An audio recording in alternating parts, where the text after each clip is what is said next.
नमस्कार दोस्तों, स्वागत है आप सभी का अपने YouTube channel the brain education में। तो कैसे हैं आप सब? आई होप सब अच्छे होंगे और अपनी तैयारी को जो है कंटिन्यूटी में रख रहे होंगे।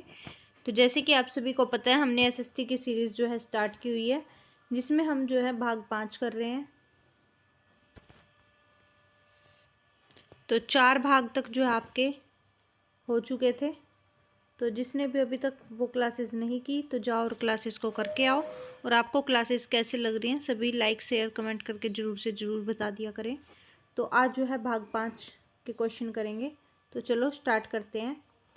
क्वेश्चन नंबर 1 है, भारतीय संविधान का निम्नलिखित में से कौन सा अनुच्छेद स्वतंत्रता के अधिकार में शामिल नहीं है? तो स्वतंत्रता के अधिकार में कितने होते हैं बताओ? 19 से 22 होते हैं ना। कितने होते हैं? 19 से 22 होते हैं। तो कौन सा अनुच्छेद नहीं है इसमें? तो अनुच्छेद 18 जो है स्वतंत्रता के अधिकार में नहीं है। कितने होते हैं? 19 से 22। ये 18 तो किस में होता है? समानता के अधिकार में। किस में होता है? समानता के अधिकार में। तो चलो पढ़ते हैं। 19 से 22 अनुच्छेद तक स्वतंत्रता का अधिकार का वर्णन किया गया है।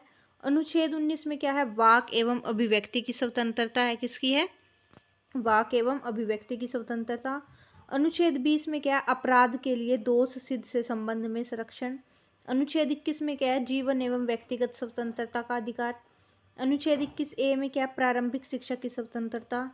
अनुच्छेद 22 में क्या है? कुछ मामलों में गिरफ्तारी और निरोध से संरक्षण। जबकि अनुच्छेद 18 जो है उपाधियों के अंत से संबंधित है, जो समानता के अधिकार में अंतर्गत आता है। नेक्स्ट क्वेश्चन आपका क्वेश्चन नंबर 2, भारतीय संविधान की किस अनुसूची में राज्य और संघ शासित प्रदेशों से संबंधित प्रावधान है? तो कौन सी अनुसूची में है? पहली अनुसूची में। ठीक है, राज्य और संघ के बारे में जो है कि कौन से आर्टिकल, वो कौन सी सूची में बताया गया है? पहली में बताया गया है। तो इसमें जो है भाग 1 में अनुच्छेद 1 से 4 तक है, पता ही है सभी को। राज्य एवं संघ शासित प्रदेशों से संबंधित प्रावधान इसमें शामिल होते हैं। दूसरी सूची में पदाधिकारियों के वेतन, भत्ते, पेंशन आदि से जुड़े प्रावधान होते हैं। ठीक है,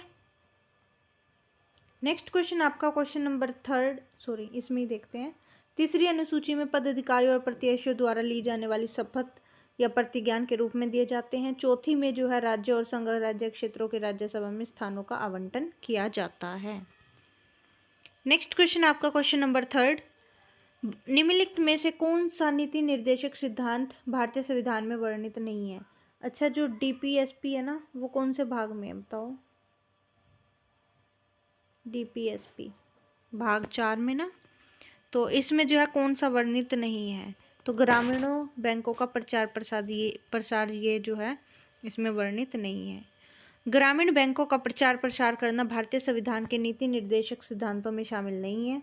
अन्य सभी विकल्प भारतीय संविधान के नीति निर्देशक तत्वों में शामिल है। उल्लेखनीय यह है कि राज्य के नीति निर्देशक तत्वों का उल्लेख संविधान के भाग 4 के अनुच्छेद 36 से 51 तक किया गया है। इसे आयरलैंड से संविधान से लिया गया है। किससे लिया गया? आयरलैंड के संविधान से ग्रहण किया गया है।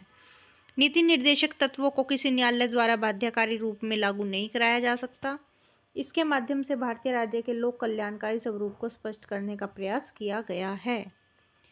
नेक्स्ट क्वेश्चन है क्वेश्चन नंबर 4, निम्नलिखित में से कौन से प्रतिनिधि लोकतंत्र के प्रकार हैं? तो प्रतिनिधि लोकतंत्र के प्रकार कौन से हैं? अध्यक्षीय लोकतंत्र। कौन से हैं? अध्यक्षीय लोकतंत्र और संसदीय लोकतंत्र, दोनों ही हैं। ठीक है, तो आधुनिक युग में प्रतिनिधि लोकतंत्र के 2 रूप प्रचलित हैं, संसदीय लोकतंत्र और अध्यक्षात्मक लोकतंत्र। संसदीय लोकतंत्र में कार्यपालिका और व्यवस्थिका दोनों एक दूसरे से जुड़े होते हैं, और जबकि अध्यक्षमित लोकतंत्र में कार्यपालिका और व्यवस्थिका पृथक्करण होता है। नेक्स्ट क्वेश्चन है क्वेश्चन नंबर 5, निम्नलिखित में से कौन भारत संविधान सभा का सदस्य था? तो संविधान सभा का सदस्य जो है कौन था? दोनों ही थे ये, जवाहरलाल नेहरू भी और सरदार वल्लभ भाई पटेल भी। तो कौन थे? दोनों ही थे। डॉक्टर राजेंद्र प्रसाद, डॉक्टर भीमराव अंबेडकर, श्यामा प्रसाद मुखर्जी, मौलाना अबुल कलाम आज़ाद आदि संविधान सभा के प्रमुख सदस्य थे। सच्चिदानंद सिन्हा इस सभा के सभापति थे, जो अस्थायी तौर पर चुने गए थे, जिन्होंने 9 दिसंबर 1946 को हुई संविधान सभा की पहली बैठक की अध्यक्षता की थी। 11 दिसंबर 1946 को डॉक्टर राजेंद्र प्रसाद को संविधान सभा का स्थायी अध्यक्ष चुना गया। नेक्स्ट क्वेश्चन है क्वेश्चन नंबर 6, निम्नलिखित में से किस भारतीय राज्य में एक सदनीय विधायिका है? तो ओडिशा में जो है एक सदनीय विधायिका है। तो जिस देश में व्यवस्थापिका का एक सदन होता है उसे एक सदनीय विधायिका कहा जाता है। ओडिशा एक सदनीय विधायिका वाला राज्य है। सरकारी व्यवस्थाओं में द्विसदन पद्धति उस विधि को क्या कहते हैं? विधायिका कहते हैं, जिसमें 2 सदन हो। इसे द्विसदन विधानमंडल भी कहते हैं। वर्तमान में भारत के 6 राज्यों में द्विसदनीय प्रणाली है। वे राज्य हैं बिहार, उत्तर प्रदेश, आंध्र प्रदेश, महाराष्ट्र, कर्नाटक और तेलंगाना। ये 6 जो राज्य हैं इनमें कैसी है? द्विसदनीय प्रणाली है। भारतीय संविधान की प्रस्तावना स्वतंत्रता प्रदान करती है। किसको करती है? तो विचार, अभिव्यक्त और विश्वास, इन तीनों को। ठीक है। तो प्रस्तावना जो है भारतीय संविधान का सार है। प्रस्तावना के माध्यम से भारतीय संविधान का सार, अपेक्षाएं, उद्देश्य, उसका लक्ष्य और दर्शन प्रकट होता है। प्रस्तावना यह घोषणा करती है कि संविधान अपनी शक्ति सीधे जनता से प्राप्त करती है। इसी कारण यह हम भारत के लोग वाक्य से प्रारंभ होता है। प्रस्तावना में विचार, अभिव्यक्ति, विश्वास, धर्म और उपासना की स्वतंत्रता का उल्लेख किया गया है। राजा महेंद्र ने नेपाल के शाही लोकतांत्रिक संविधान का शुभारंभ किया। तो देखते हैं, तो कब किया? 1959 में। कब किया? 1959 में।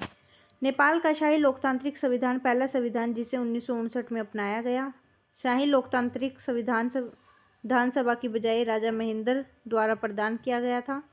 महाराजाधिराज महेंद्र वीर विक्रम शाहदेव 13 मार्च 1955 से 1972 में अपनी मृत्यु तक नेपाल के राजा थे। नेक्स्ट क्वेश्चन है, निम्नलिखित में से किस वर्ष में फ्रांस में मानव के अधिकारों की घोषणा की गई? तो मानव के अधिकारों की घोषणा 1789 में की गई। फ्रांसीसी क्रांति एक आंदोलन था जिसने 1787 से 99 तक फ्रांस को हिलाकर रख दिया। 1789 में लुई 16वां ने स्टेट्स जनरल की एक बैठक टेनिस कार्ट में बुलाई जिसमें पादरी रईस और थर्ड एस्टेट शामिल थे। 4 अगस्त 1789 को विधानसभा ने एक नए संविधान का मसौदा तैयार किया जिसमें मानव और नागरिक अधिकारों की घोषणा शामिल थी। 17वीं और 18वीं शताब्दी के सिद्धांतकारों जैसे डेस्कोर्टस, स्पिनोजा, लोक, मॉन्टेस्क्यू, रूसो आदि ने फ्रांसीसी क्रांति को प्रेरित किया। नेक्स्ट एंड लास्ट क्वेश्चन आज की क्लास का आपका, बोलीविया के जल युद्ध का प्रमुख कारण क्या था? तो बोलीविया के जल युद्ध का प्रमुख कारण क्या था? बोलीविया की सरकार ने कोचबम्बा शहर में जल आपूर्ति का अधिकार एक बहुराष्ट्रीय कंपनी को दे दिया था। हाँ जी। अनेक लोगों का पानी मासिक बिल 1000 रुपये आने लगा जबकि लोगों को औसत आमदनी 5000 रुपये महीना थी। हाँ जी। तो कौन सा है? Both A and B. तो आपका ऑप्शन हो जाएगा ऑप्शन नंबर सी। तो बोलीविया की सरकार ने कोचबम्बा शहर में जल आपूर्ति का अधिकार एक बहुराष्ट्रीय कंपनी को दे दिया और उस टाइम जो है अनेक लोगों का पानी का मासिक बिल 1000 रुपये आने लगा जबकि लोगों का औसत आमदनी कितनी थी? 5000 रुपये थी। तो आज की क्लास जो आपकी यहीं तक रहेगी। आपको क्लासेस कैसी लगी सभी लाइक शेयर कमेंट करके ज़रूर से ज़रूर बताना। कल जो है आपका 3rd क्वेश्चन पेपर सोल्व करेंगे जिसके आगे हम सब पार्ट भी करेंगे। जैसे 2nd क्वेश्चन पेपर सोल्व किया हमने, इसके जो है ना आपके 5 सब पार्ट थे तो 5 के 5 हमने कंप्लीट करे। ऐसे ही 3rd क्वेश्चन पेपर के जो है आगे कितने पार्ट होंगे सब के सब हम ऐसे ही कवर करेंगे। तो प्लीज़ अपना सपोर्ट ऐसे ही बनाए रखिए। Thank you to all.